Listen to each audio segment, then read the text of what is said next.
అందరికీ నమస్తే. మనము ఎక్కువ శనివారము అంటే ఏ గుడికెళ్తామండి? వెంకటేశ్వర స్వామి గుడికెళ్తామండి. లేదు అంటే మనకి ఇష్టమైన ఆంజనేయ స్వామి గుడికెళ్తామండి. ఆంజనేయ స్వామి అంటేనే మనకొక రకమైన బలమొచ్చేసిన ఫీలింగ్ వస్తది గదండీ! ఎక్కువ ఆంజనేయ స్వామి గుడికి కూడా ఎళ్తామనమాట. ఆ గుడికి ఎళ్ళినప్పుడు మనం వెంటనే స్వామికి దండం పెట్టేసుకొని, ఎక్కువ ఆయనకేమిష్టమండి? ప్రదక్షిణ గూడా ఇష్టం గదా! ప్రదక్షిణ చేసేస్తాం. మనకేవో ఒక 3 లేకపోతే 7, 11 ఏవో చేస్తాం గదా! ప్రదక్షిణలు చేసిన తర్వాత మనం ఏం వెతుకుతామండి? ఏం ప్రసాదం పెడతారా? ఏమి చూడమండి. ఎక్కువ చూసేదేంటండి? సింధూరం, బొట్టు. ఆ బొట్టుని ఎతుకుతామండి. ఆ బొట్టెక్కడుందా అని జెప్పేసి వెంటనే మనం పెట్టేసుకుంటాం. ఆ సింధూరం ఏంటండి? ఆయన ఎంచక్కా ఒళ్ళంతా పూసుకుంటారు గదా! ఆ పూసుకుంటంలో ఆయన స్పర్శ, ఆ సింధూరం పూసుకున్న ఆయన చర్మం యొక్క స్పర్శ మనకు కూడా తాకుతుంది అన్న భావనతో ఆ సింధూరాన్ని మనం కూడా పెట్టుకోవడానికి ఇష్టపడతాం. అసలు సింధూరం అంటే ఆయనకెందుకండి అంత ఇష్టంగా ఒళ్ళంతా పూసుకుంటారు? దాని యొక్క విశేషం ఏంటో తెలుసుకుందామండి. సింధూరం అంటే ఏంటంటే సీతమ్మ తల్లి సింధూరం పెట్టుకుంటారంటండి. సీతమ్మని కలుస్తారు గదండీ హనుమ. ఎక్కడండి? అశోకవనంలో, లంకలో అశోకవనంలో కలుస్తారు గదా! అప్పుడు సీతమ్మ సింధూరం పెట్టుకొని ఉంటారంటండి. అయితే ఏంటమ్మా ఆ బొట్టు పెట్టుకున్నారేంటమ్మా అంటే, అప్పుడు సీతమ్మ చెప్తదట హనుమతో.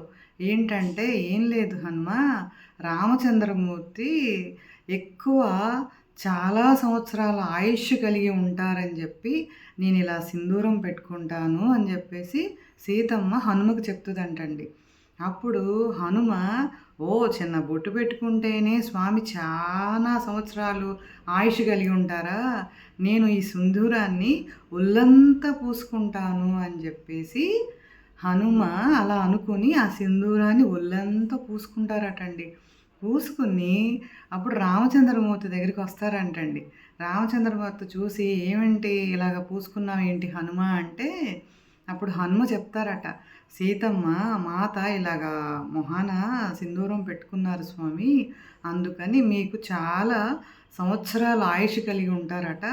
నేను ఒళ్ళంతా పూసుకుంటే ఇంకా చాలా సంవత్సరాలు మీరు సజీవంగా ఉంటారు గదా!"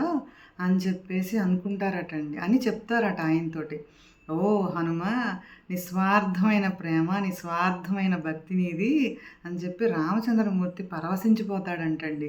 పరవశించిపోయి ఏం జేస్తారంటే, "హనుమ నువ్వు ఒళ్ళంతా పూసుకున్నావు.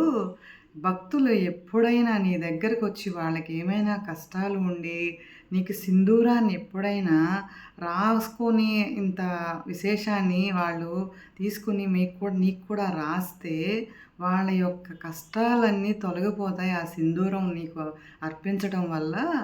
ఇక నుంచి సింధూరాన్ని వాళ్ళు ధరించినా గూడా, నీకు ఒళ్ళంతా పూసే ఇదే తీసుకున్నా గూడా, వాళ్ళ కష్టాలన్నీ తీరిపోతాయి" అని జెప్పేసి రామచంద్రమూర్తి వరమిస్తారంటండి.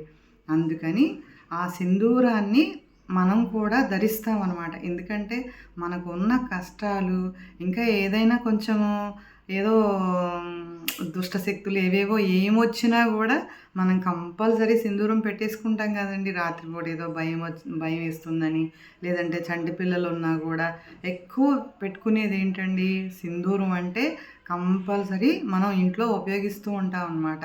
అందుకని రామచంద్రమూర్తి అలా ఇచ్చారు గాబట్టి ఆ వరాన్ని, ఇప్పుడు కూడా అది హనుమ ఆలయాల్లో కొనసాగుతూనే ఉందండి. మనం కూడా ఎక్కువ అది సింధూరాన్ని ధరిస్తామనమాట. మనం పెట్టుకోవడం గూడా మనకేంటంటే, ఓహ్! ఇవాళ గుడికెళ్ళాము. ఆ సింధూరం పెట్టుకున్నామంటే, ఓహ్! మనకి రక్ష. మనం ఇక నుంచి బావుంటాము అనే ఒక భావన మనలో ఆటోమేటిక్‌గా వచ్చేస్తదనమాట. ఇంకోటేంటంటేనండి, హనుమకి సింధూరంతో పాటు తమలపాకులంటే గూడా చాలా ఇష్టమండి. తమలపాకులంటే ఎందుకిష్టమండి? ఒక తమలపాకులు మనం కూడా ఉపయోగిస్తామండి. ఏంటంటే, ఏ పూజ చేసినా గూడా అది తాంబూలానికి గానీ, పుణ్య కార్యక్రమానికి ఉపయోగిస్తామండి. అలాగే మనకి జలుబు చేసినా గూడా దాన్ని కొంచెం రసంలాగా తీసుకొని తాగుతాం గదండీ! అది ఒక మెడిసిన్ లాగా అనమాట మనం ఉపయోగిస్తాం. అట్లాగే తమలపాకుల్ని ఎందుకు మనం ఆయనకి అర్పిస్తామో తెలుసుకుందామండి. ఏంటంటే హనుమ సీత జాడ కనుక్కోవటానికి చాలా చోట్ల ప్రయత్నం చేస్తారు గదండీ! చేసి చేసి పాపం సీత లంకలో ఉందని చెప్పేసి కనుక్కుంటారండి. సీత లంకలో ఉందని చెప్పి తెలుసుకొని లంకకెళ్ళినప్పుడు ఓహ్! ఈయన రామ సైన్యం అని జెప్పేసి హనుమని ఎలా అయినా బంధించాలని బంధిస్తారు.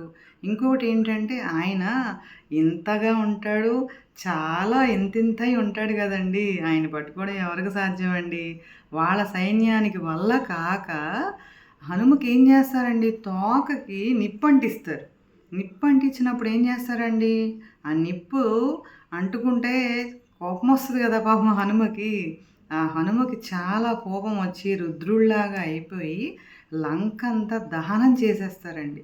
ఆ దహనం చేసేసినప్పుడు అదే అంటారు గదండీ! "చూసిరా హనుమ అంటే కాల్చొస్తాడు" అని జెప్పేసి చెప్తారు గదా! కాబట్టి "చూసిరా సీత జాడను కనుక్కురా" అంటే మొత్తం లంకంతా దహనం చేసొచ్చేస్తారనమాట హనుమ. కా ఆ హనుమ దహనం చేసేటప్పుడు ఏమవుతదంటే, ఎంత ఇదిగా ఉన్నా కూడా కొంచెం ఆ నిప్పు అనేది శరీరానికి కొంత గాయం అవుతది గదండీ! అక్కడక్కడ గాయమైతే స్వామి దగ్గరికొస్తారంటండి. రామచంద్రమూర్తి దగ్గరికొస్తే "ఏంటి హనుమ ఈ గాయాలేంటి? ఏంటి?" అంటే, "సీత జాడను కనుక్కున్నాను హనుమ. ఇలా రామ ఇలా అయ్యింది. వాళ్ళంతా సైన్యాన్నంతా అప్పచెప్పేశారు నాకు. లంకాధీశుడు, రావణాసురుడు ఇలా తోకకి అంటించమని చెప్పారు. నా తోకని భటులంతా అంటించారు. అందుకే ఇలాగా అదంతా అంటించేటప్పటికి నా శరీరం స్వల్పంగా గాయమయింది రామచంద్రమూర్తి" అని చెప్పేసి స్వామికి చెప్తారంటండి. చెప్పినప్పుడు స్వామి చాలా బాధపడి, "అయ్యో! నా కోసం ఇంత బాధపడుతున్నావా హనుమ" అని చెప్పి ఆ గాయాలు చూడలేక గాయాలకి ఏదన్నా చెయ్యాలి, వైద్యం చెయ్యాలి అని చెప్పేసి అక్కడ ఉన్న తమలపాకులు తీసుకొచ్చి ఆ గాయాల మీద పరుస్తారంటండి. ఒక్కొక్క ఆకుని పరుస్తారట. ఆ పరిసినందువల్ల ఆ గాయములన్నీ గూడా వెంటనే ఆ ఆకులు తీసేసుకొని ఆ గాయాలన్నీ మానిపోతాయంటండి. అదేంటంటే ఒక వైద్యం. కాబట్టి గాయాలన్నీ మాయమైపోయేటప్పటికి హనుమ చూసి చాలా సంతోషపడి, "ఓహ్! దీనివల్ల ఇలా ఉందా? ఇది నువ్వు నాకు ఇష్టంగా ఇచ్చావు కాబట్టి రామచంద్రమూర్తి, ఇక నుంచి నేను ఇది మాలగా వేసుకుంటాను. నాకు ఇది ఇష్టమైన మాలగా ధరిస్తాను" అని చెప్పేసి తమలపాకుల మాల అంటే ఇష్టంగా ఉంటారటండి. అది చూసి ఆయన ఆనందాన్ని చూసి రామచంద్రమూర్తి, "ఓ హనుమ నీకింత ఇష్టంగా ఉంది.